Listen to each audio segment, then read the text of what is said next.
musique, ça tombe bien. On va écouter de la musique aussi, parce que en parler, c'est une chose. En écouter, c'est quand même souvent aussi bien plus agréable. J'ai plein d'invités autour de cette table pour parler de la musique, de comment ça se passe en Fédération Wallonie-Bruxelles, de ce qu'on pourrait surtout faire pour améliorer les choses, parce que la vie n'est pas forcément facile. C'est pas un long fleuve tranquille quand on travaille dans la musique et qu'on essaye de percer pour certains. Je vais commencer par présenter Benjamin. Le plus vieux d'abord. Oh, le plus vieux. Non, c'est moi le plus vieux, je vous rassure. Là-dessus, je vous bats tous à plat de couture, il n'y a pas de problème. Benjamin, Miam Monster Miam, bien entendu. Depuis 2012, des albums sous votre nom. Il y a également un poste d'administrateur à la Saba, mais ça, je pense que ça va quand même vraiment nous intéresser aussi, de savoir comment est-ce qu'on peut améliorer les choses de ce côté-là, parce que c'est le nerf de la guerre, in fine, quand même, de pouvoir vivre de son art. Vous en savez quelque chose. 17e album qui sort en octobre. Ah, ça, c'est quand même une belle carrière. Je vais passer à mon avis, le Benjamin de l'équipe. Félix Delatte, Lost Frequencies, qui est avec nous. Salut. Un album réédité après en version de luxe. Alors des singles, je ne les compte même pas. Il y en a quand même beaucoup. Et puis il y a un album qui se profile également d'ici la rentrée, c'est ça, quelque part dans ces eaux-là. Vous êtes fait tout seul, si je puis me permettre l'expression. Vous allez nous expliquer un petit peu votre expérience et ce que vous pouvez également lancer peut-être comme piste ou comme conseil pour certains pour réussir comme vous, parce que là, c'est quand même le parcours dans le monde entier. Là, vous voyagez un peu partout pour cela. Antoine Armedan, qui est avec nous également. Bonjour Antoine. Un premier album en 2012. Un petit gap entre les deux. Le deuxième est sorti en 2018. Et depuis, c'est devenu le parcours du combattant pour s'imposer comme musicien et comme artiste pour en faire sa vie professionnelle, en quelque sorte. Et puis, David Mendes Yepes, de Chicosi Mendes, si je ne me trompe pas. On va dire c'est le petit rookie pour la sortie de l'album, puisque l'album Essentia est sorti il y a quoi ? 2 mois maintenant. 2 mois maintenant, voilà, 2 mois. Vous allez également nous parler de votre expérience. Comment ça se passe quand on est un artiste en Fédération Wallonie-Bruxelles et qu'on veut essayer de percer? Est-ce que c'est facile? Moi, j'entends souvent dire, c'est mon côté journaliste, j'entends souvent dire, si on n'a pas une occasion de percer à l'étranger, c'est difficile, rien que de percer en Belgique. On a souvent besoin du levier français, pour ceux qui chantent en français, pour se faire remarquer. Je ne sais pas qui veut prendre la parole pour parler d'expérience. Moi, je peux peut-être parler d'abord de l'écosystème musical pour que les auditeurs et les spectateurs comprennent. C'est-à-dire qu'il y a des métiers de la musique, quoi.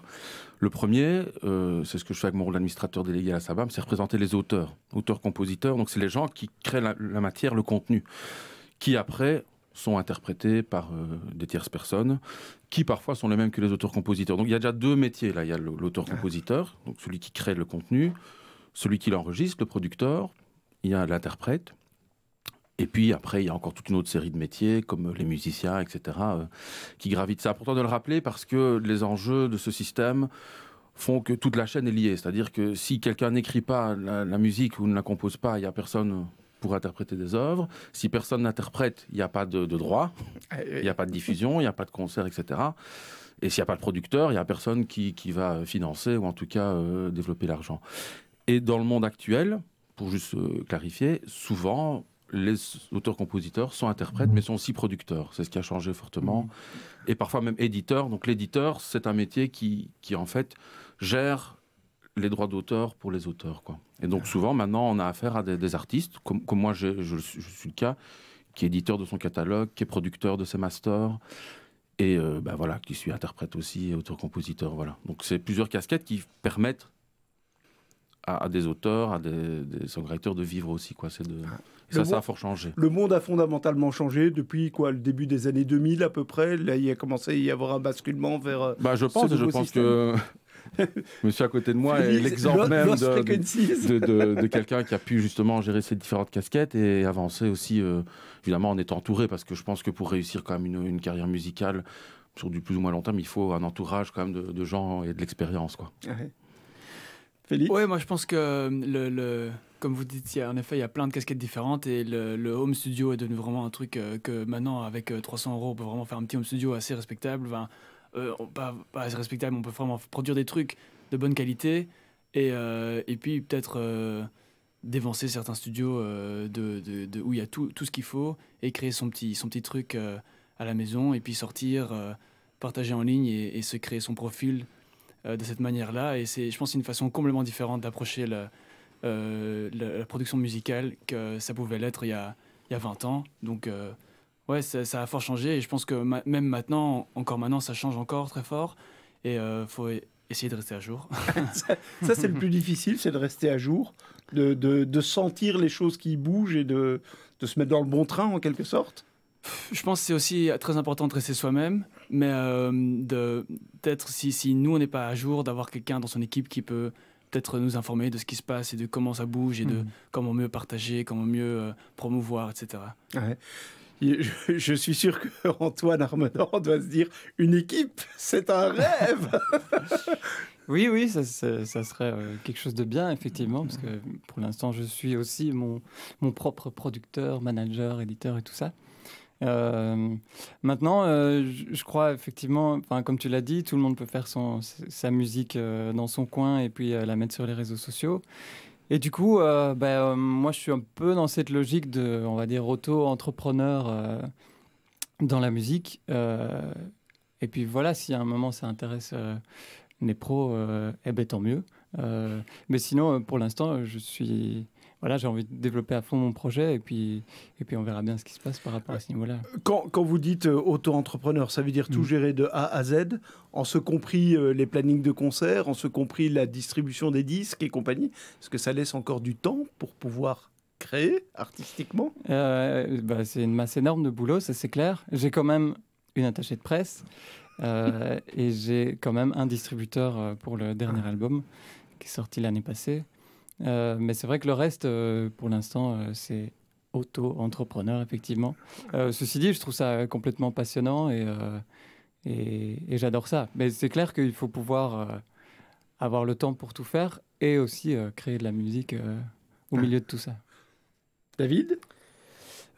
Bon, moi j'ai commencé la musique dans une société qui avait déjà changé et donc je peux pas trop parler du passé. Moi j'ai l'impression qu'on doit effectivement avoir différentes facettes, mais que c'est très utile de s'entourer. Et même si c'est pas forcément des énormes labels ou maisons de production, je trouve en tant qu'artiste c'est utile d'avoir un regard extérieur. Et donc moi je suis très content d'avoir une équipe autour de moi qui parfois me permet de me confronter, quoi. Et donc, mais je suis d'accord que c'est compliqué et que disons que parfois le métier principal d'un auteur-compositeur est un peu mis à mal par rapport à tout ce qu'il y a à faire, et surtout quand on sort un album, j'ai l'impression que le stress du management n'est pas nécessaire. Donc il y a assez de stress autour de la sortie et des concerts qui sont prévus et des radios, et donc je pense que oui, auto-entrepreneur bien sûr, mais il faudra trouver une manière de ne pas non plus se perdre, je trouve, dans tous les rôles qu'il y a et qui sont parfois antagonistes. Ça c'est sûr, hein. Et tu parles du regard extérieur, c'est hyper important parce qu'effectivement parfois on peut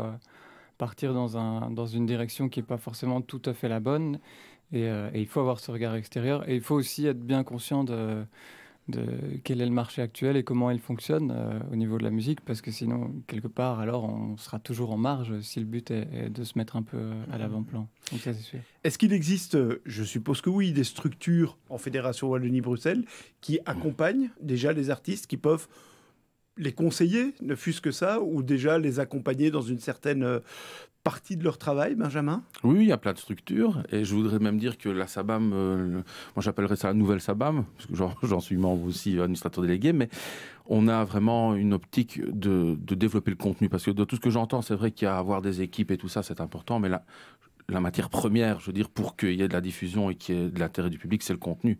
Si un auteur ne soigne pas ses contenus ou le producteur ne fait pas ce qu'il faut pour que le contenu soit bon, donc la base du partage et de l'information, du fait que les gens vont aimer, vont avoir de l'émotion, on va dire, c'est le contenu, quoi.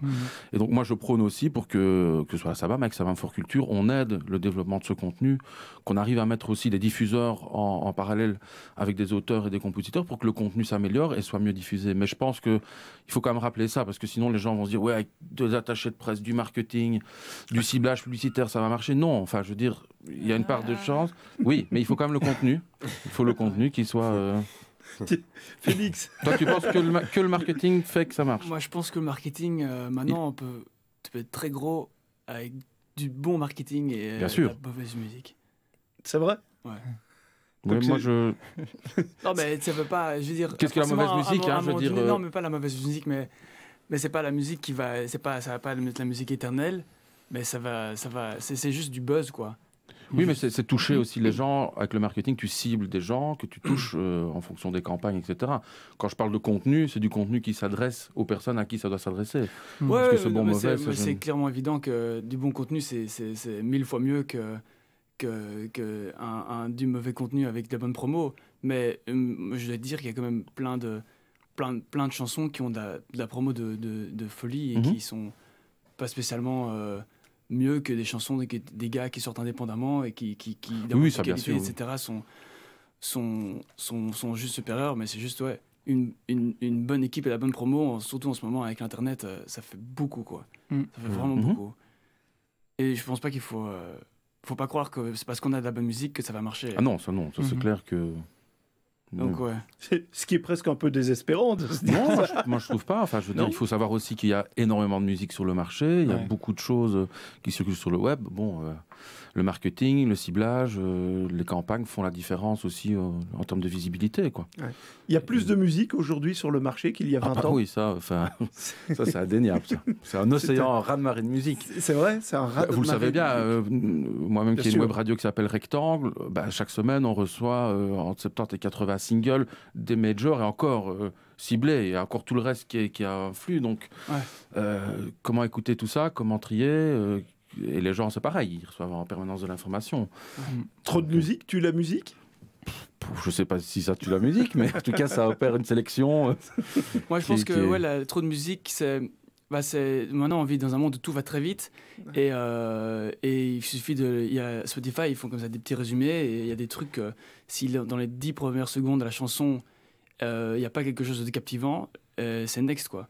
C'est next et tu passes à la prochaine, ton skip rate sur Spotify augmente et tu descends les playlists, tu perds du play, ta chanson elle va avoir moins de play juste parce que tu rentres pas dans les playlists, t'as pas tout le support qu'une plateforme pourrait te donner juste parce que les gens aiment pas les 10 premières secondes de ta chanson, tandis que moi, ce que j'adore dans une chanson, c'est justement une longue intro émotionnelle qui présente le truc. Donc du coup, pour les singles, on les fait courts et en concert, on fait des beaucoup plus longues intros. Et parfois, c'est des bêtes trucs qu'il faut savoir, qu'il faut rester informé, faut rester parfois intelligent et sacrifier un peu du côté artistique pour pouvoir... grandir, quoi. Ouais. C'est vrai, moi j'ai un exemple assez flagrant. J'ai souvent des artistes qu'on distribue qui font des superbes clips, mais avec des intros longues, par exemple, avant que la musique n'arrive, quoi. Ok, il y a des artistes mainstream qui peuvent se permettre ça parce qu'ils sont connus, mais ça coupe tout de suite. On voit tout de suite quand tu regardes les statistiques que le morceau n'est pas écouté parce que c'est trop long, etc. Donc il y a un formatage quand même à opérer qui est logique, les formats, les carrés, les rectangles, etc. Il y avait moins avant, parce qu'avant aussi, par exemple, un album, on achetait un album, on le mettait dans la caisse, et je venais d'acheter mon album à 15 € ou je le mets dans ma voiture, je l'écoute l'album, j'écoute du début à la fin, j'écoute l'intro, j'écoute les in-between, j'écoute peut-être les petits textes qu'il y a entre la chanson cachée. Non, la chanson cachée, moi j'aimerais bien faire une chanson cachée, mais c'est plus vraiment, c'est difficile, quoi. Et ouais, c'est en fait ce qui est dommage, c'est qu'il y a un côté artistique qui se perd dans tout le côté business qui est devenu très important, je trouve. Ouais. C'est des choses dont vous avez, je parle à ceux qui sont peut-être un peu plus jeunes dans le métier, en quelque sorte, cette nécessité de penser sa musique en fonction des outils, des plateformes et autres, c'est quelque chose dont vous tenez compte, vous aussi? Bien sûr, en tout cas pour moi, vraiment bien sûr. Et dans l'album qu'on a fait maintenant, il y avait une volonté de faire un album studio aussi. Et aussi parce qu'on a eu la chance d'énormément jouer ces dernières années, mais qu'on voulait s'ouvrir à un autre public. Et je pense que pour s'ouvrir à un autre public, la diffusion et la radio deviennent très importants. Contrairement à ce qu'on pourrait croire, je pense que pour commencer, il vaut mieux beaucoup jouer et avoir plein de publics fidèles. Mais pour étendre ce public fidèle, on a besoin de la diffusion et de la radio. Et donc l'album, il est volontairement studio. Et c'est tout à fait assumé. Et donc les gens... Je m'appellerai toujours, bon, je ne vais pas le citer, mais c'était une interview et je demandais en off à l'intervieweur, oui, qu'est-ce que tu as pensé du CD? Et il m'a dit, excellent, mais un peu trop radio quand même. alors que c'était un présentateur radio. Et pour moi, c'était la meilleure critique qu'on pouvait me faire, parce que c'était la volonté de se céder. Et je pense que maintenant, l'enjeu, c'est aussi, je pense qu'on n'associe pas trop d'étiquettes à des groupes. Le fait que nous, on a été un groupe qui a beaucoup joué et qui était plus live et tout ça, ça n'a pas permis que certaines radios se disent tiens, on va vraiment l'écouter un peu en blind test en disant on va vraiment lui donner une chance, quoi. Et je suis très content parce que maintenant les gens le font, on fait l'exercice et ça fonctionne bien. Mais il faut pouvoir aussi désincarner. Un album, c'est une histoire, c'est ce que tu disais, tu racontes quelque chose. Ça peut être n'importe quoi, mais tu racontes une histoire. Et chaque album, et bon, toi t'en as fait 17, donc j'imagine que tu peux témoigner aussi, est une histoire en elle-même. Et donc peut-être que dans 2 ans, on fera un album qui sera beaucoup moins studio et beaucoup plus acoustique, j'en sais rien. Mais là, l'idée, c'était de faire un truc qui soit super produit, super léché, parce qu'on arrive à un stade où on a beaucoup joué en Belgique et en Europe, et qu'on voulait étendre. On n'écrit pas des chansons, j'aime bien le mot chanson cachée, parce que moi j'aimais beaucoup ça, les chansons qu'on... Mais maintenant, en fait, faire une chanson cachée, c'est s'assurer que personne ne l'entend. Et donc c'est vraiment la cacher. Et donc je pense que c'est vrai qu'il faut trouver les deux, et je pense que c'est ça, le travail artistique, c'est de se dire, là je fais un compromis, je sais que mon morceau, je l'aurais bien vu sur 8 minutes, je vais le faire en 3. Voilà. Et en live, je vais me rattraper. C'est ce que tu dis. Et en live, le public, il est là, et donc je me rattrape. Mais je pense que c'est pas se corrompre. Les gens vont dire, oui, tu t'as formaté ton truc. Je fais non. Non, je suis super heureux que ça passe dans des radios qu'on n'aurait jamais cru qu'on serait. Et je suis très content, à l'Ancienne Belgique, quand on a sorti l'album, d'avoir des gamins de 12 ans et des dames de 60. C'est merveilleux. Et ça, c'est pas sur... encore une fois, je vais pas citer la radio, mais c'est pas sur toutes les radios qu'on arrive à toucher tout le monde. Ouais, c'est clair. Antoine ? Oui, moi, je suis aussi dans la même démarche. Et pour vous dire, j'ai sorti un single l'année passée. Et j'ai été face à certaines grandes radios qui m'ont dit... c'est très chouette, c'est très bien produit, ça passe très bien, la musique, tout ça, mais le texte est trop pointu pour le grand public. Et du coup, je me suis heurté un petit peu à ça. Et c'est vrai que pour le single, j'ai un single qui sort la semaine prochaine. Il y a clairement une envie du coup d'être un peu plus dans ce format radio et qu'effectivement, ça puisse servir de tremplin pour développer le projet. Et... Oui, je crois que c'est inévitable.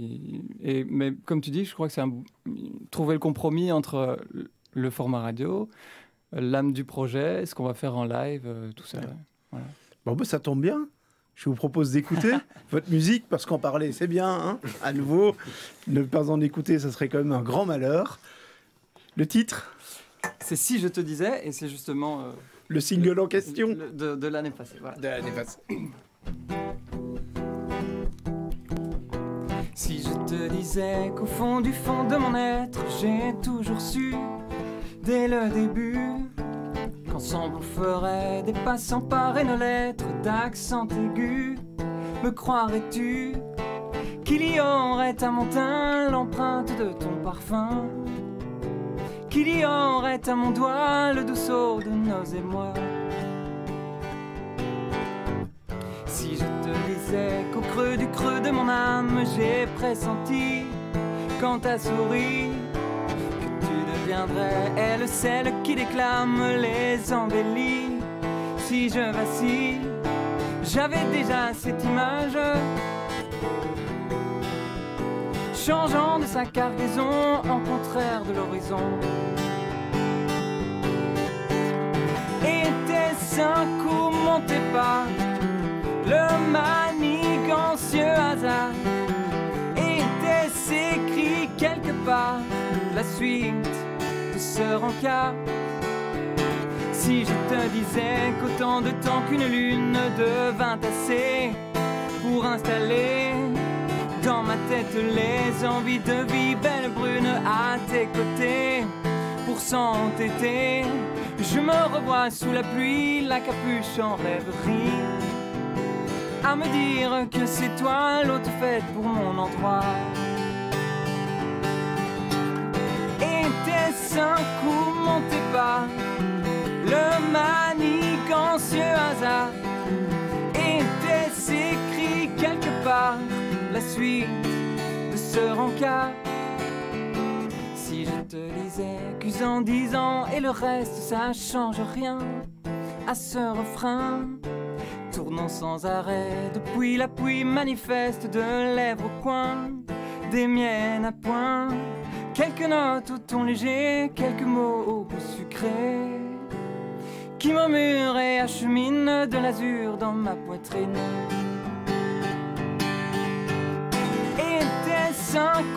commenté par le manigancieux hasard. Était-ce écrit quelque part la suite de ce rencard?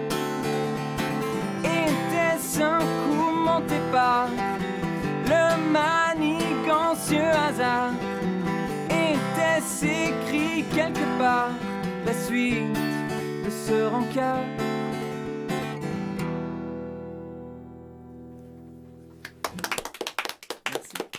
Merci Antoine, merci beaucoup. Antoine Armedan, avec un single qui sort la semaine prochaine, c'est ça? Oui, et qui Un nouveau s'appelle single. Danser sous la pluie. Voilà. C'est bien. Et donc tu as mis un gros beat là-dessus. C'est ça que tu disais pour passer la radio. Tu n'as pas pris de risque, tu t'es dit en Belgique ça peut marcher. Ah ouais. Effectivement, on est dans le mood, comme on dit. Je voulais avoir un peu ton regard, Félix, sur la radio, parce que toi, tu es passé par les plateformes d'abord. Tu t'es imposé d'abord sur les plateformes. Que pèse la radio dans ce que tu mets en place pour populariser, diffuser ta musique? Par plateforme, tu veux dire Je pensais plus aux plateformes genre les YouTube et autres. Okay. Pas les plateformes de streaming. Si, aussi, Okay. pourquoi pas. Moi, mon tout début, c'était un peu un mix de tout. C'était aussi, moi, mon premier single, c'était Are You With Me en 2014. Et quand elle est sortie, il s'est rien passé, d'abord. Très important. Et il s'est rien passé. Et puis après, ça a un peu grandi sur YouTube. Et c'était aussi sorti sur SoundCloud. À l'époque, je regardais pas du tout Spotify. C'était pas encore aussi grand que c'est maintenant. Ou Apple Music, qui n'existait pas encore à ce moment-là. Et puis j'avais envoyé une mail à une radio en leur demandant en radio bruxelloise, en leur proposant de jouer la chanson en playlist. Ils m'ont dit oh cool, on va la mettre en playlist dimanche. Ils l'ont testé le dimanche et puis après ils l'ont retesté le dimanche après et puis le dimanche d'après puis ils l'ont rentré en playlist en semaine. Et puis ça a commencé à grandir en Belgique, un peu in extremis. Une radio flamande l'ont pris, ils en ont fait comme ça le gros single de la semaine où ils le jouent, je pense 4 fois par jour, un truc du style. Et puis après c'est parti en Belgique. Et puis mon single a été signé dans des labels indépendants partout en Europe. Donc je suis pas avec un major et donc j'étais signé chez Armada en Hollande. C'est CNR en Belgique, un label flamand. Puis donc du coup, et puis pour chaque pays, on a fait des labels indépendants. Et puis du coup, chaque pays, on poussait la chanson à un moment différent.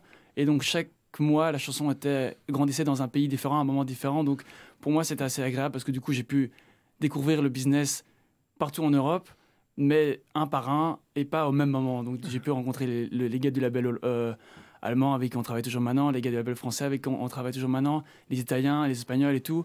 Et c'était assez spécial comme développement, surtout que je ne me rendais pas compte de ce qui se passait et c'était jamais vraiment le but. Moi, le but, c'était juste je faisais ma musique et je partageais sur Internet et on essayait de partager le plus possible, mais je me disais pas que ça allait aller à ce point aussi vite et aussi loin. Et puis du coup, à un moment donné, c'était partout en radio et c'était en numéro 1 en Airplay Europe pendant 13 semaines, je pense. Et c'est mon premier single, donc je sais pas ce que c'est, je sais pas vraiment ce que ça vaut, je sais pas vraiment ce que ça veut dire. Et puis je sortais mon deuxième single qui a été tout de suite pris en radio parce que c'était le follow-up de Are You With Me qui aussi a été numéro 1 en Airplay en Europe. Et donc du coup, j'ai pas vraiment eu ce challenge de rentrer en radio pour mes premiers singles. Et puis forcément, c'est toujours up and down. Et puis il y a eu un petit retrait avec mon troisième single Beautiful Life. Mais bon, ça avait toujours super bien marché. Et puis après, maintenant, ce qu'on fait souvent, c'est par exemple, mon dernier single qui vient de sortir, on fait très gaffe à la sortie du single. Maintenant, on sort quasi tous un vendredi. Ouais. Surtout à cause de Spotify pour le New Music Friday. Et ça fonctionne, le live fonctionne. C'est bon. Voilà, c'est pas une arnaque, c'est vraiment un live, hein, on est bien d'accord. Et donc, maintenant, je pense qu'il y a plein de gens qui sortent le vendredi parce que c'est à cause du New Music Friday de Spotify. Et il y avait un peu la guerre aux États-Unis, c'était si on sortait un vendredi, ça veut dire qu'on donnait l'exclu à Spotify et du coup certaines radios n'avaient pas l'exclu, ils voulaient pas la rentrer en playlist, donc du coup il fallait sortir un autre jour et c'était un peu les spécial. Et si on donnait une exclu à la radio le jour d'avant, Spotify on rentrait pas dans le New Music Friday c'était un peu une pénalité. Donc et maintenant grâce à Apple Music aussi, grâce au fait qu'Apple Music soit là, Amazon Music, la concurrence, c'est quand même bien, c'est un peu ça fait du bien pour toutes les plateformes de streaming. Il y a un peu des push-over, tout le monde se donne un peu de place et ça c'est bien, je pense. Et ouais, faut essayer de trouver le bon équilibre entre Mais bon, c'est nouveau, c'est... Maintenant où moi je suis avec mon projet, on essaie vraiment de prendre les plateformes de streaming et les radios tous d'un coup et on essaie de tout pousser très fort. Mais maintenant j'ai d'autres projets qu'on pousse sur le côté, qu'on travaille d'une façon complètement différente et c'est assez challenging de voir comment ça évolue et de quand on a d'autres profils, ce qui prend et ce qui prend pas et ce qui prend mieux et ce qui se développe d'une façon différente. Ceci dit, ce qui vous est arrivé, ce cheminement avec ce premier single, c'est l'histoire de rêve, ça. Finalement, quand on se dit un premier single, au début, il se passe rien du tout. Puis il y en a un qui commence à le prendre, il y en a un deuxième qui commence à le prendre. Moi, je crois que toutes les histoires que je connais, en tout cas de singles, ont toutes des histoires particulières et des bizarreries. Hein. Si je prends certains singles, comme prenons Banana Split de Lio il y a très longtemps aussi, c'est une drôle d'histoire. Enfin, chaque personne qui a fait des tubes comme ça, je pense a toujours un truc un peu bizarre à raconter. Avant, c'était souvent les Face B qui étaient pris comme single pour les radios, alors que c'était... Il y avait une face A qui était poussée, et puis non, voilà, ça l'intéresse. Il y a toujours des histoires comme ça de territoires qui se greffent. Mais ça montre aussi quand même aussi la force qu'ont des éditeurs comme CNR, je veux dire, les Pays-Bas aussi, qui est quand même un pays important, et la Flandre aussi, qui a peut-être un peu plus qu'en Fédération Wallonie-Bruxelles, vraiment un impact quand même en termes de business et de développement média d'abord et puis industriel, quoi. Les choses sont fondamentalement différentes en Flandre. Ben, la Flandre, c'est un peu une exception, c'est-à-dire un petit territoire qui est comme ça, très très prenant avec ses artistes, très très impliqué, très fort. C'est très rare en Europe, hein, je veux dire. Et donc ce que nous on vit en Fédération Wallonie-Bruxelles est assez normal, je veux dire. Mais en Flandre, il y a vraiment un truc qui se passe qui est vraiment étonnant il suffit d'avoir un article dans un journal ou effectivement un passage radio poussé, il y a un vrai impact. Et vous l'expliquez comment ? Parce que je pense que les Flamands sont beaucoup plus proactifs et beaucoup plus forts avec leurs médias, avec leurs artistes. Il y a quelque chose de plus fort, quoi. Et les Flamands, c'est le milieu qui accompagne les artistes ou c'est la... Et alors derrière, le milieu qui accompagne les artistes est beaucoup plus structuré par le Benelux, donc les Pays-Bas aussi. Que ici, le marché belge et français est quand même assez splitté. Et nous, du côté francophone, on va tendance plutôt à aller vers Paris, vers le marché français. Mais quand je vois par exemple Wim qui travaille chez Tous Ensemble ou CNR, lui a un très très bon contact aux Pays-Bas et c'est un développement qui peut être aussi... C'est un grand pays aussi, quoi. Et l'Allemagne aussi qu'on oublie, c'est un énorme pays. Gros marché. Et nous, on se focalise beaucoup sur la France parce qu'on chante en français, parce que ceci, cela, mais parfois c'est une porte plus difficile. Une petite erreur, ou en tout cas une difficulté supplémentaire. Oui, voilà. Mais est-ce qu'on pourrait s'inspirer de ce qui se fait en Flandre pour mieux permettre l'éclosion de nos artistes en Fédération Wallonie-Bruxelles ? Est-ce que c'est si compliqué de mettre en place ce qu'ils ont mis en place, eux ? Il faudrait plus d'artistes quand même dans les médias télé. Hein, c'est ça, je pense qu'il y a beaucoup joué il y a une vingtaine d'années en Flandre. C'est l'arrivée de chaînes qui ont poussé un nombre d'artistes, de personnes qu'on voyait à la télé, hein, déjà. Et ça a développé une identité propre et les gens ont suivi. Ici, on est effectivement, comme je disais, avec la France, souvent beaucoup de contacts promo avec la France, donc beaucoup d'artistes français sur les médias. Et puis bon, notre territoire est petit aussi. Hein. Une tournée wallonne, c'est quand même que 4 dates, en gros, quoi. Ça limite quand même le... 5. Allez, 5 max, oui, sur même Bruxelles en plus, quoi. Donc c'est pas viable, je veux dire. Effectivement. Des télés, vous en avez déjà faites Oui, absolument, ça aide. Je pense que ça aide. Je pense qu'aide le plus encore, c'est quand il y a un espace assez... qu'on peut aussi expliquer. Donc, moi, j'écris en français et en espagnol, mais en majorité en espagnol. Et donc, du coup, là, pour l'album, la volonté de faire un single en français, c'était pour s'ouvrir. Et les 2 singles qui passent en radio sont tous les 2 en français, en partie. Et je pense que la télé a ça d'intéressant, c'est que c'est aussi l'occasion de plus expliquer, rentrer dans l'histoire justement qu'on veut raconter. Je pense qu'il ne faut pas sous-estimer encore une fois que le public de la télé, c'est pas le public forcément de la radio, et donc c'est aussi un autre public qui peut venir en concert. Et par rapport à la Flandre, moi j'avoue que c'est une grande... je te posais la question parce que j'ai étudié 4 ans en Flandre en secondaire. Et effectivement, j'ai l'impression que c'est vraiment, quand De Wever dit que c'est 2 démocraties, il n'a pas complètement tort. Donc au niveau culturel, c'est vraiment 2 mondes à part. Il y a une culture ce qu'ils appellent le Beken de Vlaming, qui est le flamand connu. Ouais. Ce qui est rigolo pour nous, ce serait les WC, les Wallons connus, donc ça, on n'utilise pas. Mais donc, peut-être éviter. Peut-être éviter. Donc les BV sont vraiment une institution, quoi. Et donc ça fait partie de l'histoire de Flandre. Et donc du coup, tout le monde a ça en commun. Et donc c'est quelque chose que tout le monde connaît. Et donc il y a peut-être une culture aussi de la... Enfin, nous, on a la chance de beaucoup jouer en Flandre, et je trouve qu'on a un public qui est assez fidèle, que ce soit à Gand ou à Anvers, ils viennent, et je pense qu'il y a c'est un peu une énigme, mais maintenant, les éléments que tu disais par rapport au Benelux me paraissent bien. Mais je pense aussi qu'il y a pas le sentiment d'infériorité. Le néerlandophone ne sont pas inférieur, enfin le flamand ne sont pas inférieurs aux hollandais. Le belge francophone, plus, mais tant mieux, n'est plus inférieur au français, mais c'est encore le petit frère, le petit cousin. Et c'est très bien qu'on ait des artistes géniaux qui s'exportent et qui en plus ont comme caractéristique d'être souvent assez humbles et du coup d'exporter une image, je pense, une belle image des Belges francophones. Mais c'est récent, tandis que j'ai l'impression que la Flandre, peut-être c'est son histoire, parce qu'elle a quand même été minorisée au sein de ce pays. Hein. Je veux dire, jusqu'à pas longtemps, le néerlandais n'était même pas reconnu comme langue officielle. Donc il y a peut-être ça, mais du coup il y a vraiment le fait de sortir, voir des concerts, soutenir des artistes, c'est un truc qui est un peu dans la culture et qui est incarné par les néerlandophones. Ouais. C'est vrai qu'en termes de travail, parce que je signe professionnellement avec mes structures en tant que producteur, on travaille plus proche en termes de feeling avec les Hollandais, les Pays-Bas ou même les Allemands qu'avec les Français. Il y a quand même une différence. Par exemple, en France, beaucoup de repas. Il faut toujours beaucoup de repas pour beaucoup encore au restaurant, etc. Voilà, il y a un feeling plus anglo-saxon quand même dans le travail, je trouve, en tant que producteur. Donc c'est assez juste ce que tu dis, quoi. Mais bon. Est-ce que la disparition des centres névralgiques, des maisons de disques de Belgique, avant ils étaient à Bruxelles, je me souviens des années 90 où il y avait quand même des gros centres ici à Bruxelles, que ce soit pour les majors et autres, qui ont déménagé aux Pays-Bas ou à Paris pour la plupart d'entre eux. Est-ce que ça a changé aussi la donne ? C'est un peu un éloignement des centres plus de décision. Moi, j'ai l'impression qu'ils qu'ils travaillent avec plus d'artistes maintenant parce que les formats sont plus souples, ils essaient plus de choses. Ouais. Après, les types de contrats, etc., sont différents. C'est-à-dire que maintenant, les artistes ont même commission producteur, ils ne signent pas les mêmes deals qu'avant, avec des deals d'artistes, etc., sur des longues périodes. Mais j'ai l'impression que ça, et on le voit, il y a quand même pas mal d'artistes maintenant qui ont de la visibilité plus qu'avant. Il faut quand même savoir qu'avant, et je n'aime pas parler d'avant parce que c'est jamais un baromètre pour mesurer, mais on avait le disque, on allait à la radio, ils disaient non, c'était fini. Je veux dire. Maintenant, il y a quand même tout un tas de choses qui et on peut gérer sa communication beaucoup plus facilement aussi.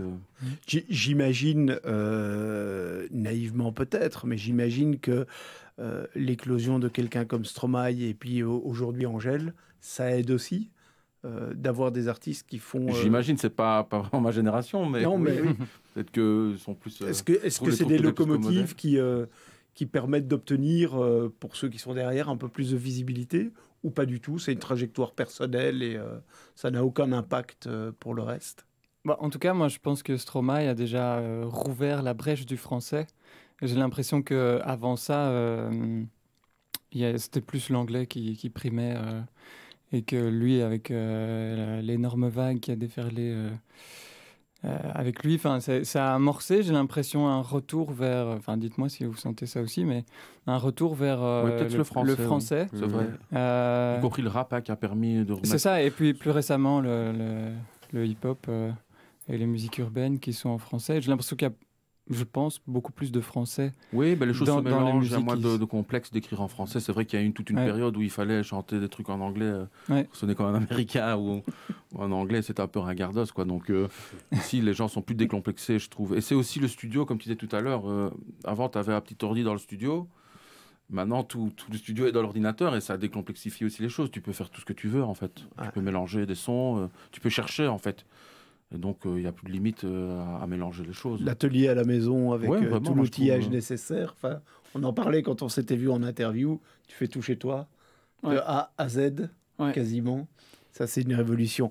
On parle de radio et on parle de français, ça tombe bien. Moi, j'allais vous parler de quotas. Vous savez, ces fameux quotas. Alors, en Belgique, en plus, comme rien n'est simple, on a des doubles quotas chez nous. On a des quotas de chansons françaises en radio.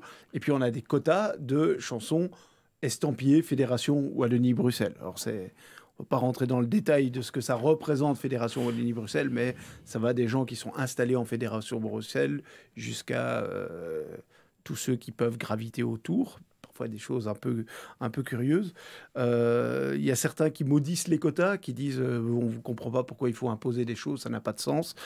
Quel est votre point de vue à vous sur ces quotas qui sont là quand même depuis un bon bout de temps maintenant? Je vois un petit sourire du côté de chez Benjamin. Déjà, je vais reparler de la Flandre, encore une fois. Ils sont à plus de 20-30% naturellement de quotas de diffusion de leurs artistes, quoi. C'est comme ça, c'est la réalité. Pas d'obligation. Si, ils ont des obligations aussi, mais ils le font naturellement et ils l'ont passé même au-dessus. Je pense que le quota est plus élevé qu'en Belgique francophone. Nous, on se bat pour 4-5%, si je me souviens bien. Donc voilà, c'est vrai qu'en Flandre, ça se sent pas comme une contrainte. Ils sont ouvertement prêts à jouer la musique flamande et ils sont contents de le faire, quoi. Mais j'ai l'impression. Après, en Belgique, sur les radios francophones aussi, maintenant, avec tous les artistes francophones qu'il y a, c'est super cool de jouer. Je trouve ça cool dès qu'ils. C'est juste dommage que ce soit forcément obligé. Par exemple, imaginons une chanson de Daft Punk n'est pas considérée comme une chanson française, tandis que c'est peut-être 100% production francophone. Ouais. Mais c'est vrai que c'est anglais les paroles, mais c'est de la musique française. Donc ouais, je sais pas, peut-être que parfois, pour voir ce qui est défini comme la musique étant francophone ou belge ou Wallonie-Bruxelles, et c'est pas juste parce que c'est chanté en français que c'est de la chanson vraiment française ou belge. Ouais. Adapter ses quotas. Moi, je rejoins fort ce que disait Félix. Je pense, en fait, le quota, c'est pas une fin en soi. Mais c'est très utile. Et le meilleur exemple, c'est la Flandre. Parce que la Flandre, maintenant, c'est naturel pour eux de passer plein d'artistes flamands. C'est exagéré. Mais ils ont des quotas qui sont beaucoup plus exigeants que les francophones. Et ils le dépassent maintenant. Ils y réfléchissent même. Ils sont même plus en train de se dire à la fin du mois, comme certaines radios, de dire oh, j'espère qu'on a assez. Donc non, vraiment, il y a un. Je pense que le quota, c'est comme pour la parité homme-femme dans les conseils d'administration. Ça demande, la première génération, c'est une contrainte, c'est un peu chiant.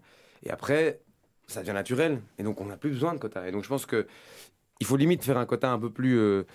limite l'augmenter. Ambitieux. Et en fait, on se rendra compte que du coup, il y a une demande. Et en fait, j'ai un copain là, qui faisait une interview dans Breuse...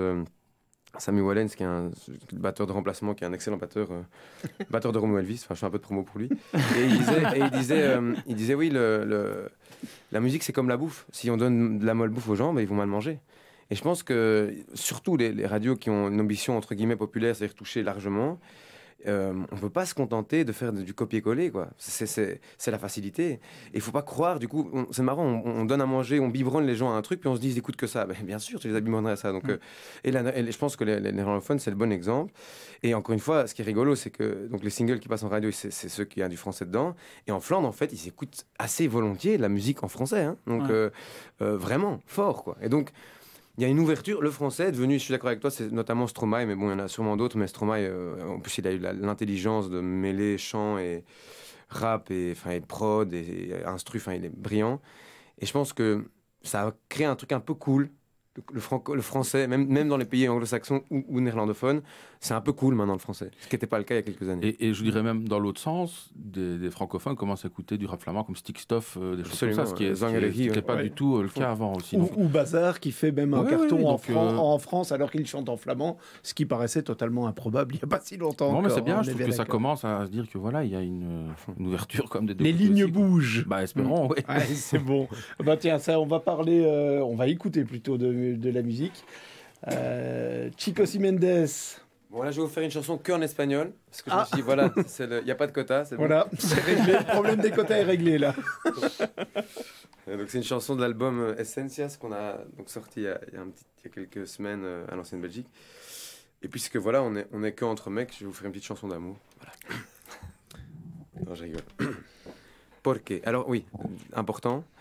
Porque en espagnol, ça veut tant dire pourquoi que parce que. Donc, vous savez pas si c'est vraiment une bonne nouvelle que je vous fasse une chanson d'amour.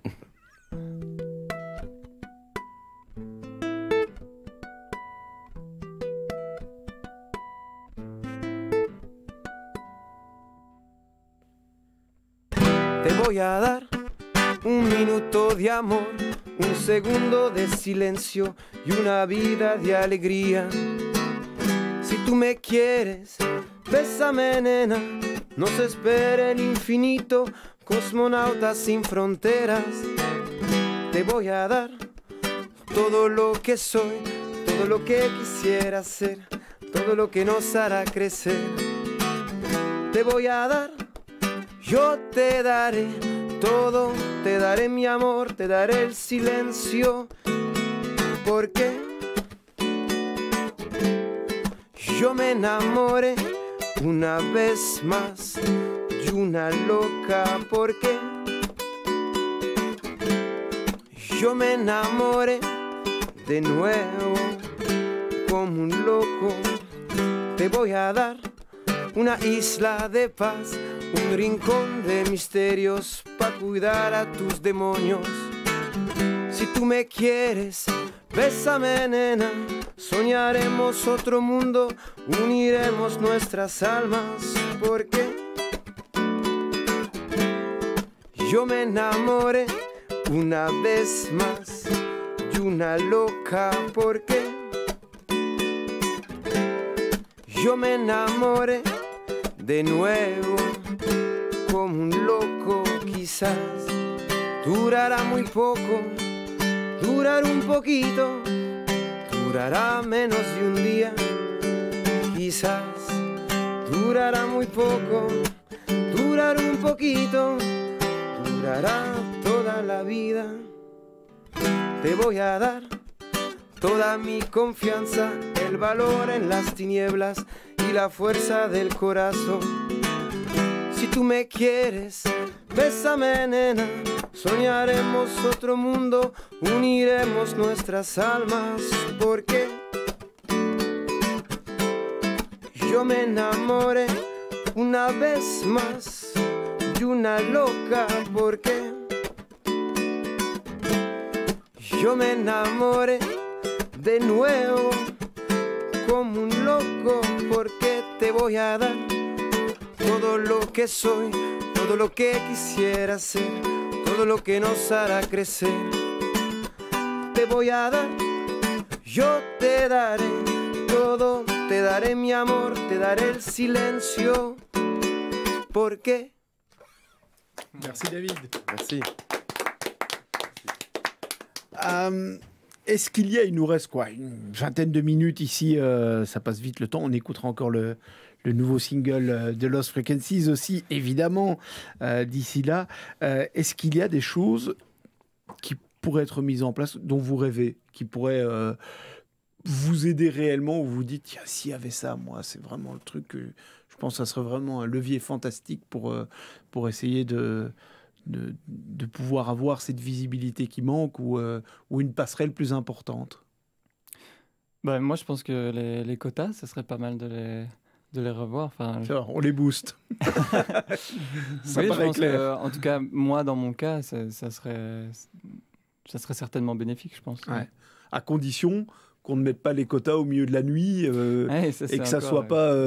je vais citer des noms parce que c'est souvent ce qui se passe dans les radios. Jean-Jacques Goldman qui passe en boucle toute la nuit de 2h du matin à 5h du matin, parce qu'évidemment ça booste des quotas, mais on est bien d'accord, ça c'est pas une solution. Non, puis il a pas besoin. Non, il a plus besoin. Là, il est bien, là, Jean-Jacques. Non, mais moi, je pense que s'il fallait une chose, hein, parce que c'est compliqué. Là, je vous ai fait un morceau qui est très acoustique, là, mais l'album, il est très produit. Et j'aimerais bien, quand quelqu'un prend un CD, fasse l'effort, un programmateur quelconque, fasse l'effort de l'écouter vraiment en mode blind test, quoi. Je vais vraiment donner une chance à ce truc. Que ce soit un producteur étranger, belge, francophone, néerlandophone, une radio ici ou étrangère, que vraiment on puisse dire, voilà, je vais écouter et je vais vraiment faire un avis sur la production, sur ce que raconte l'album, et pas sur directement à quoi on associe le truc. Je dis, ouais, mais en fait, c'est pas notre public. Et je pense que la prise de risque, ça fait partie de l'histoire de la musique. Et en fait, les gens, quand ils viennent au concert, surtout quand on commence comme nous, c'est-à-dire, et je suis d'accord avec toi, Benjamin, ce qui est bien, c'est qu'on peut déjà faire de la musique sans être suivi, donc par un label ou quoi. En fait, nous, on a commencé comme ça avec un clip, puis un public, et puis un public, puis encore plus de public. Et donc, ça, c'est la beauté de ce métier. Et je pense que si le public prend des risques en venant à un concert, il ne sait pas s'il va aimer, il ne connaît pas. Je pense que les radios et les professionnels peuvent prendre aussi des risques de temps en temps. Pas incommensurables, mais un peu plus. Allez, je vais dire, ici sur DH Radio, c'est entre 10 et 12%. C'est pas mal. De chez Chansons Fédération Wallonie-Bruxelles, et c'est pas la nuit. C'est pas la nuit. Non, mais voilà, c'est important de le préciser. Il faut prendre effectivement des risques de toutes parts. On est bien d'accord. Est-ce que, Félix, tu as l'impression aussi que on est parfois un peu timoré en radio et qu'on se dit non, on a un public, point barre, et moi, je pense que ça dépend des radios. Il y a des radios qui jouent, qui sont très ciblées dans ce qu'ils veulent jouer. Il y a d'autres radios qui sont beaucoup plus pop. Et puis, ouais, c'est comme ça. Mais c'est vrai que tout évolue constamment. Moi, ce que j'aimerais dire, c'est ce que j'adore en Belgique, c'est le belgicisme des artistes. Et en backstage en Belgique, la vibe elle est juste 100% trop cool. Et que ce soit avec des Flamands, avec des Bruxellois ou avec des Wallons, enfin, c'est vraiment trop cool. Moi, chaque fois que je viens en backstage en Belgique ou à un festival en Belgique, c'est trop sympa. En plateau télé aussi, tout le monde est trop sympa. Et ça, je pense que c'est une force qu'on a en Belgique, c'est qu'on se supporte tous très fort entre nous. Et ça, c'est trop chouette. Et je pense que si on continue comme ça, regardez rien qu'Angèle et Roméo là, qui percent de ouf en France. C'est trop cool. Ils sont super supportifs des artistes bruxellois et de la musique belge. Et ça, je trouve vraiment super, super exceptionnel, quoi. C'est trop bien. Benjamin, une question qui est relative à la SABAM, la fameuse perception des droits d'auteur. Non, mais c'est important, c'est le nerf de la guerre. On le dira jamais assez. Faire de la musique et en faire son métier, si ça rapporte rien, c'est voué forcément à l'échec, on est bien d'accord. Là aussi, le biotope a complètement changé. La façon dont on rémunère la musique, les plateformes de streaming en sont probablement les principaux acteurs. On a souvent entendu dire ça paye pas. Ou alors c'est des clopinettes, hein, littéralement, comme on le dit en Belgique. C'est une réalité ou pas une réalité? Est-ce que les choses ont tendance à s'améliorer? Parce que le streaming prend de plus en plus de place aujourd'hui.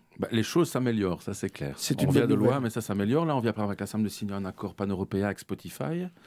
Il y a des conventions, des contrats qui sont signés avec ces plateformes, et donc ça avance. Et on voit qu'il y a évidemment plus de gens écoutent, plus il y a d'abonnements payants, plus il y a de diffusion, plus il y a de droits, quoi. C'est toujours le même principe en fait. Il faut qu'il y ait de l'exécution et qu'il y ait des droits. Et il faut bien que quelqu'un paie à un moment donné pour que les droits soient répartis après, quoi. Et donc ça évolue parce que le marché évolue et que les règles sont en train de se mettre en place. On a quand même gagné une bataille avec la directive européenne aussi sur les droits d'auteur, sur les fameux articles là, que vous avez peut-être suivis. Oui, tout à fait. Il y a quand même plus d'1 million d'auteurs qui ont dit voilà, on voudrait que nos contenus nous arrivent un petit peu aussi, quoi. Donc les choses changent et je pense que ça s'améliore nettement, quoi. Après, il y a toutes des questions difficiles par rapport à la répartition, etc. Il y a des choix. Chaque société d'auteur a ses règles internes. Mais on est là pour que l'argent aille au acquis de droit, je veux dire. C'est le principe de notre société, quoi. Mais on revient de loin. Vous avez utilisé l'expression « on revient de loin » parce qu'à un moment, on ne payait plus pour écouter de la musique. Si vous voulez, ces plateformes, que ce soit YouTube ou... Même au-delà des plateformes. Avant ça, c'était piratage ou rien quasiment. Les maisons de disques en ont fait les... Oui, c'est-à-dire que le système quand même des plateformes est basé sur le master et la monétisation. En fait, c'est comme comme une radio ou une télé, c'est-à-dire des espaces pubs. C'est le même principe. Facebook, il a dit, Mark Zuckerberg, we run ads. C'est des plateformes qui vendent de la pub, de l'espace de contenu pour la pub, quoi. Et donc, le master était un peu rémunéré, mais les droits d'auteur, démerdez-vous. Voilà, mais les choses changent et bon, c'est toujours un bras de fer évidemment avec les Google et compagnie. C'est pas les Américains, je veux dire, n'ont pas la même conception du droit d'auteur et en plus les gens de la Silicon Valley, c'était pas trop leur truc, les règles, c'était un peu disruptif, quoi. On casse les règles, on voit ce qui se passe et on paiera ce qu'on doit après si on peut payer, quoi. Voilà la réalité du marché et donc on doit gérer ça et les auteurs sont quand même là. Il faut dire que c'est important aussi pour les auteurs qui nous écoutent de venir, de se rassembler, de participer à ce combat-là, parce que c'est un combat qui est important, individuellement et collectivement, quoi. Et on a une vraie force, on est beaucoup quand même. On ne se rend pas compte, mais... Ça fait combien de membres, si je regarde la SABAM? Alors, SABAM, c'est 44 000 membres en Belgique. 44 000 membres? C'est pas rien non plus, je veux dire. Non, et au total, si on prend toutes les sociétés d'auteurs, c'est des millions et des millions de personnes qui créent des œuvres. C'est un poids. Enfin, je veux dire, on a tendance parfois en tant qu'auteur à dire « Ouais, on est occupé à composer, à faire notre truc, on ne va pas s'occuper de ça. » Mais si on s'assemble tous au total, c'est un réel impact. Pas pour rien que Google, par exemple, a fait énormément de lobbying. Je crois que c'était la plus grosse campagne de lobbying qu'ils ont fait à Bruxelles contre la directive. C'était énorme en termes de... Parce que c'est central, je veux dire. Tout ce qu'on voit est inventé par des gens. J'imagine que les chiffres qui sont sortis en début d'année, vous les avez entendus probablement, que ce soit sur les ondes ou lus sur les écrans. Cette progression très forte du streaming payant par abonnement par rapport au streaming gratuit financé, lui, par la publicité, qui représente finalement aujourd'hui, en tout cas au début de l'année 2019, plus grand-chose, si j'ai bien vu les chiffres à l'échelle internationale. iTunes va arrêter, par exemple. Voilà. Donc Apple va se concentrer sur... Mais c'est normal, quelque part, parce qu'avec ces plateformes, quand on est abonné, on a quand même un vrai service. Je veux dire, son Spotify ou son Apple Music n'est pas le même que celui de son voisin, etc. Il y a vraiment un impact personnalisé avec ces plateformes. par les choix, parce que la plateforme amène avec ses outils, ses data, etc. Mais c'est vraiment fort. Du coup, les gens, en tout cas une partie, est prête à payer pour avoir cette qualité, ce service, et entretenir presque une relation personnalisée avec la plateforme, comme on a avec d'autres plateformes. Hein, Moi, je pense que c'est intéressant parce que, bon, d'abord, Spotify comme produit, il ne faut pas faire de pub ici, mais c'est assez bien fait. Et en plus, maintenant, il y a le plan Spotify Family. Donc, il y a plein de gens qui ne sont pas du tout dans une famille, mais qui sont devenus une famille pour payer pas grand-chose. Et donc, du coup, ça ouvre une énorme panoplie et un accès à la musique qui est énorme. Et pour nous, ce qui est génial, c'est que donc on a fait le single avec Flávia Coelho, qui est brésilienne, et on voit qu'il y a plein d'écoutes au Brésil. C'est super. Enfin, je veux dire, c'est trop bien. Donc, c'est un marché que vous n'auriez pas pu imaginer il y a 10-15 ans. 10-15 ans, c'est sûr que non, parce que je ne faisais pas encore une musique. Non, mais si vous aviez fait de la musique à l'époque, ça paraissait oui, et même là, maintenant, j'étais dans les Caraïbes pour tourner un clip. On est en contact avec des producteurs là-bas, machin. Franchement, le fait que quand on sort un album, et même si, comme disait Félix, quand tu le sors, t'en sais rien, d'abord, il n'y a rien qui se passe là, genre, tu sors un single, là, genre, et en fait, il est là, et donc, il est devenu accessible à tout le monde. Tout le monde peut l'écouter. Et ça, c'est merveilleux, parce qu'il ne faut pas, du coup, avoir une major pour pouvoir aller jouer loin d'ici. Et donc, ça, c'est un peu je pense que c'est plateforme de streaming, il faut voir l'opportunité que c'est pour nous aussi, c'est de s'ouvrir à un public qu'on n'aurait pas touché, des gens d'ailleurs aussi. Et la deuxième chose, c'est qu'avant, enfin, moi, encore une fois, je ne connais pas bien l'industrie musicale, mais j'ai l'impression qu'avant, les gens faisaient des CD et puis faisaient un concert, mais c'était surtout pour vendre des CD, pour avoir une actu. Maintenant, nous, on fait des CD pour jouer. Donc, on fait un CD, c'est super, parce qu'on a une actu et les gens nous suivent, mais on veut jouer. Et surtout, si on veut gagner notre vie, même si je considère que la SLA me fait un travail intéressant, c'est pas... à part si tu passes vraiment beaucoup en radio, là, c'est pas ça qui va te faire vivre. Par contre, ça va te permettre de te protéger et du coup être référencé. Donc, les gens savent qui tu es. Et c'est important de travailler avec des organismes comme la SABAM. Mais surtout, c'est jouer. Et c'est ça qui est bien. C'est que maintenant, même les grosses stars peuvent plus se permettre de vivre tranquille chez elles. Non. Elles sortent le CD, elles gagnent un peu de pognon, mais surtout, elles doivent faire des énormes shows, montrer qu'elles chantent juste, qu'elles dansent. On prend Beyoncé, ces trucs-là, c'est des énormes prods qui sont en fait... l'industrie musicale va devenir comme ça. Et de plus en plus, les maisons de disques qu'elles font déjà vont devenir des organisatrices d'événements, vont racheter ce qu'ils font déjà, racheter des festivals, parce que c'est ça l'enjeu. Et ça, je trouve que c'est une bonne nouvelle. Donc malgré... le côté un peu sauvage par moment de l'industrie musicale. Le côté positif, c'est que ce sera live et essentiellement live. Il suffit de regarder les programmations de l'été depuis 2-3 ans. Avant, il n'y avait que des festivals. Là, maintenant, il y a quand même des grosses machines qui tournent en dehors des festivals pendant l'été, ce qui n'était quasiment pas le cas. Je regarde Benjamin parce que il a une longue expérience de la chose. Moi, je trouve que je suis d'accord avec toi, mais le monde de l'industrie musicale est de plus en plus à Far West. C'est vraiment avec toutes ces évolutions technologiques. Et je pense qu'on peut s'attendre dans les années à venir à des rachats, des fusions, des catalogues qui disparaissent, des majors qui revendent une partie de leur catalogue à d'autres qui achètent des plateformes. Donc tout ça, dans les années à venir, il faudra être attentif parce que ça va être intéressant à observer. On est vraiment dans un grand jeu capitalistique comme ça et il va y avoir vraiment des changements, quoi. Et ces changements poussés aussi par les consommateurs, la manière dont les gens écoutent et la technologie, qui n'est qu'au début. L'intelligence artificielle arrive en musique. Il faut savoir que maintenant, il y a beaucoup de morceaux qui se créent automatiquement. La musique à l'image, par exemple, les morceaux se font tout seuls. Des applications qui génèrent elles-mêmes. Donc on arrive aussi dans une nouvelle manière de composer avec des nouveaux outils. Et ça, on va poser de très grandes questions aussi sur les droits. Mais aussi sur la production, va changer. Une question bête, vraiment une bête question. Est-ce qu'un Spotify, c'est possible à développer en Belgique ? Spotify a déjà, si on regarde une boîte pour encaisser les publicités, on va dire. Non, mais là, en l'occurrence, ils sont... Ils lancent visiblement, Félix y participe, une soirée de lancement. Je pense que ce soir, je joue pour une soirée Spotify, je pense que c'est parce qu'ils ouvrent leur bureau à Bruxelles. Effectivement. Ouais.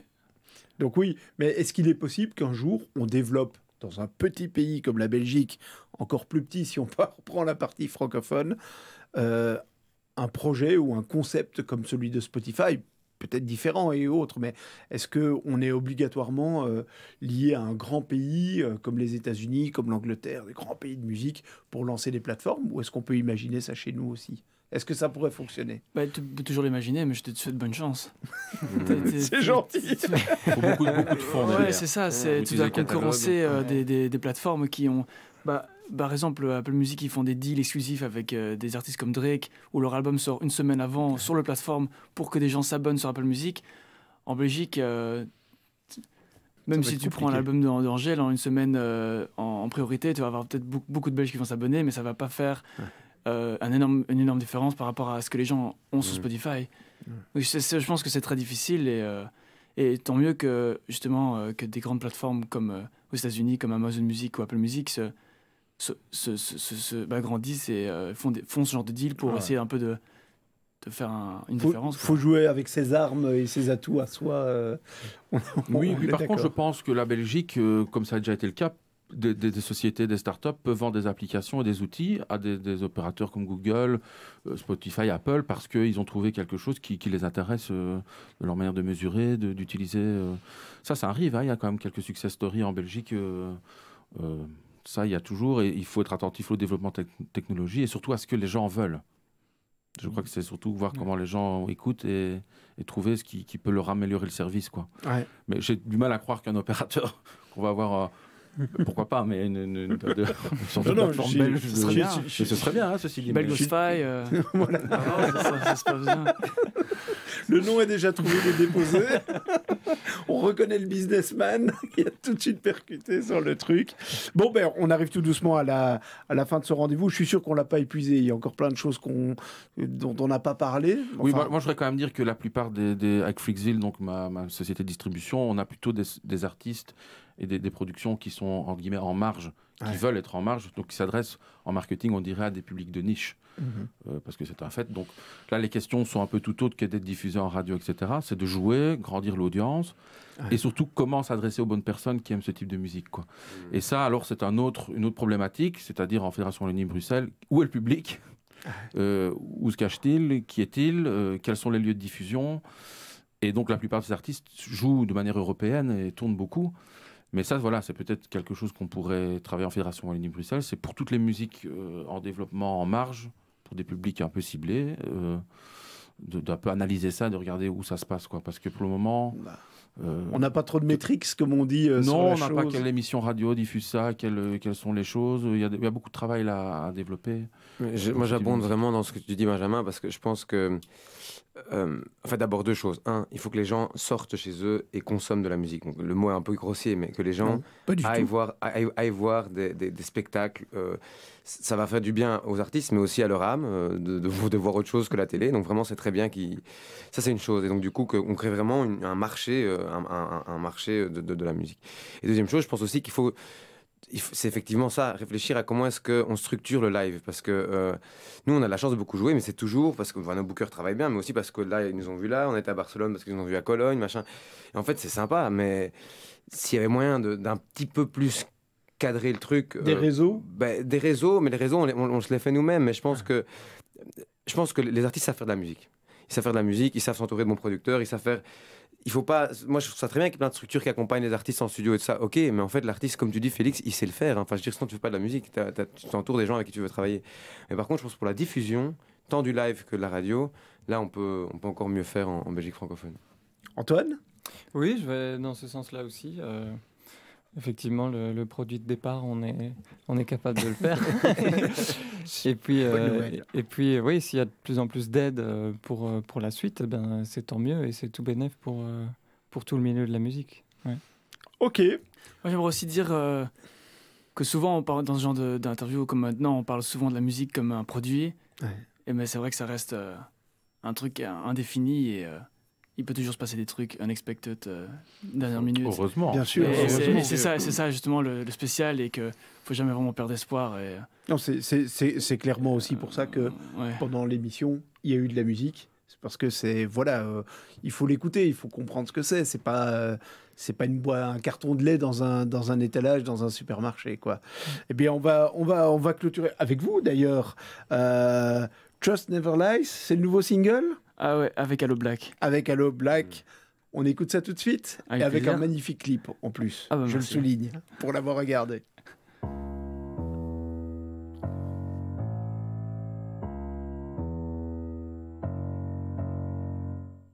Faded lights on broken nights where lovers fight like children play. There's a shadow in your house, it's full of doubt, never goes away. Open doors, unspoken wars, the words are running round your head. Of things you never meant to say and things you wish you would have said.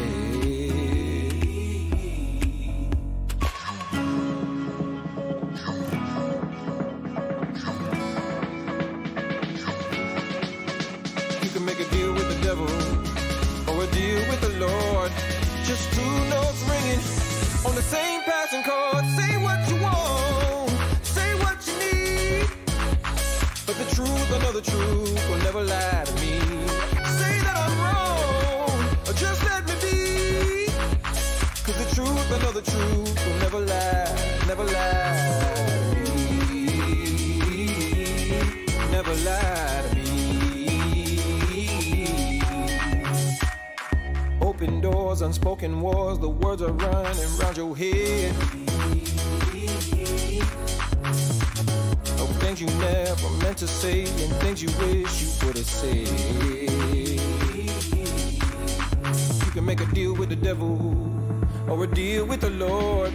Just two notes ringing on the same passing chord. Say what you want, say what you need, but the truth, I know the truth will never lie to me. Say that I'm wrong, or just let me be, 'cause the truth, I know the truth will never lie, never lie to me, never lie to me. The truth will never lie to me, never lie to me. Hold your cards a little closer so no one will ever know who you really are inside, 'cause you never let it show. You can make a deal with the devil or a deal with the Lord. Just two notes ringing on the same passing chord. Say what you want, say what you need, but the truth, I know the truth will never lie to me. You say that I'm wrong, but just let me be, 'cause the truth, I know the truth will never lie, never lie to me. Never lie to me. The truth will never lie to me. Never lie to me. Never lie to me.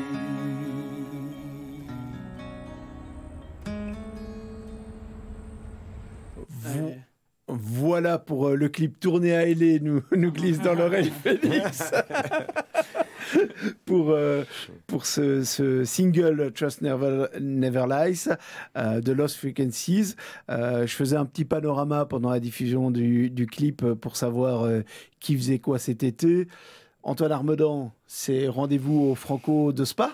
Oui, et juste avant, vendredi prochain, là, qui arrive la sortie du single. Ouais. Et puis effectivement les Franco le 18 juillet. Bonne date effectivement.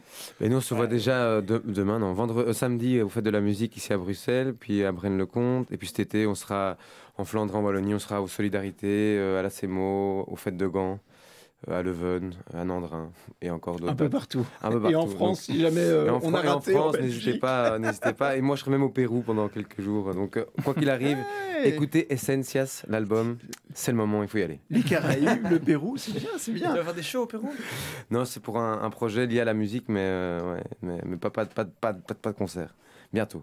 En fait, je suis péruvien d'origine et mon rêve, c'est de faire un concert sur la place des Almas, donc la grande place de Lima. Je me laisse quelques années avant d'y arriver, mais je vais y arriver. Qui c'est? Lost Frequencies? Cet été à Bruxelles, c'est le BSF. Voilà, si on veut vous voir, on sait où ça se trouve.